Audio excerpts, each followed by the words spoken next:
Berdasarkan kepada apa yang diajarkan oleh baginda Rasulullah sallallahu alaihi wasallam daripada hadis-hadis yang begitu banyak yang menyatakan tentang Al-Masih Ad-Dajjal. Kaedah nak selamat daripada fitnah Dajjal, yang pertama, memahami bahawa Dajjal itu adalah pendusta. Yang ni kita kena tanam dalam fikiran kita. Tanam betul-betul dalam jiwa kita, dalam hati kita, katakan bahawasanya Dajjal ini adalah si pendusta dan pembohong, serta mempunyai beberapa kelemahan yang ketara sekali. Biar dia cakap apa sekalipun, biar dia turunkan apa sekalipun, biar dia tunjukkan apa kelebihan sekalipun, dia turunkan hujan, dia hidupkan orang mati, dia boleh memberikan kita kekayaan makanan, minuman dan sebagainya, kemewahan, maka itu semua adalah sihir yang diizinkan oleh Allah Subhanahu wa taala. Hakikatnya ia adalah tipu daya belaka. Kelemahan si Dajjal ini di antaranya ialah buta mata sebelah kanan. Dia belum jadi buta ketika mana dia mengaku sebagai nabi, tetapi dia buta dan terserlah tulisan kafarah ketika mana dia mengaku je dia Tuhan, maka barulah Tuhan zahirkan tulisan kafarah. Seandainya dia sebagai Tuhan, sudah tentu ia dapat menghindarkan cacat cela yang jelas dapat dilihat di mukanya itu. Jadi dalam akidah Ahlussunnah wal Jamaah kita diajar tentang sifat 20. Dalam sifat 20 ni ada sifat yang kita panggil Allah Ta'ala ni mukhalafatuhu ta'ala lil hawadith. Bersalahan. Apa maksud mukhalafah? Bersalahan Allah Ta'ala ni dengan yang baru. Apa yang baru? Makhluk. Bersalahan dari segi apa? Tuhan itu tidak berupa.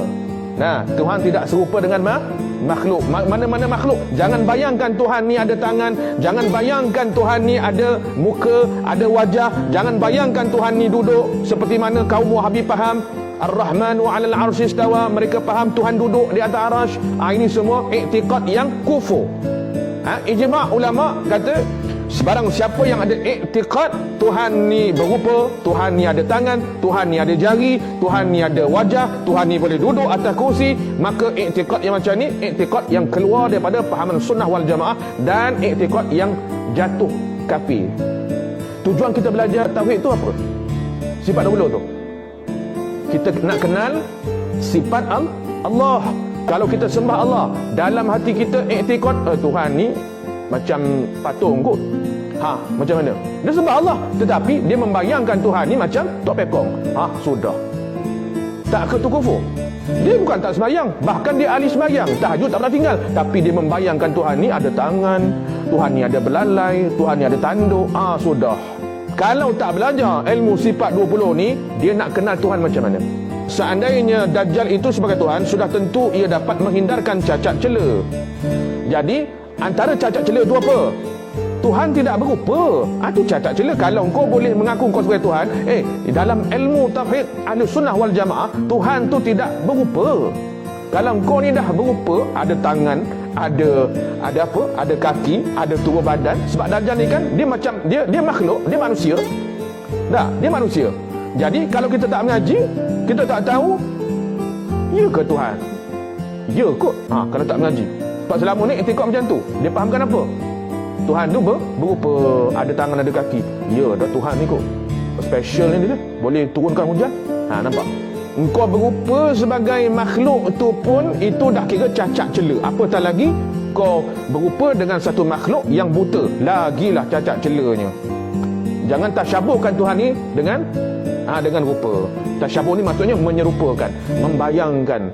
Bila kita sembahyang, membayangkan Allah ni seperti ada kepala cahaya kot. Tak boleh. Bila kita dah kenal kan, dah kenal sifat 20 yang kita belajar, Tuhan ni mukhalafah tau, bersalahan. Kita boleh tolak tak? Boleh tolak dengan ilmu. Lepas tu ulama kata wajib mengaji. Tak mengaji, jawabnya tak kenal lah Tuhan. Tuhan yang kita sembah ni kita bayangkan berupa, habis kita. Sia-sia sembahyang tak sah, habis tak sah leka. Walaupun pada syarak, pada fiqh sah, pada iktikad dia tak sah. Nampak? Kerana bahkan boleh jadi kufur pula, kafir terus. Habis tak ada apa. Untuk selamat dari fitnah Dajjal, berdasarkan kepada nasihat Nabi sallallahu alaihi wasallam yang kedua, tertulis di dahinya perkataan kafara, yang berarti ia adalah seorang yang kafir. di mana tulisan ini akan dapat dibaca oleh setiap orang Islam, sama ada dia pandai baca ataupun tidak pandai baca. Jadi orang Islam tidak perlu terpedaya dengan godaannya Dajjal, apatah lagi nak mengatakan dia sebagai Tuhan. Tak layak langsung, sebab dia makhluk juga. Dia, kita nak faham Dajjal ni apa dia? Senang saja. Siapa Dajjal? Makhluk yang, antara makhluk yang Allah cipta. Tujuan Allah cipta Dajjal untuk apa? Ujian. Sebagai apa dia? Tanda-tanda kiamat kubra, kiamat besar.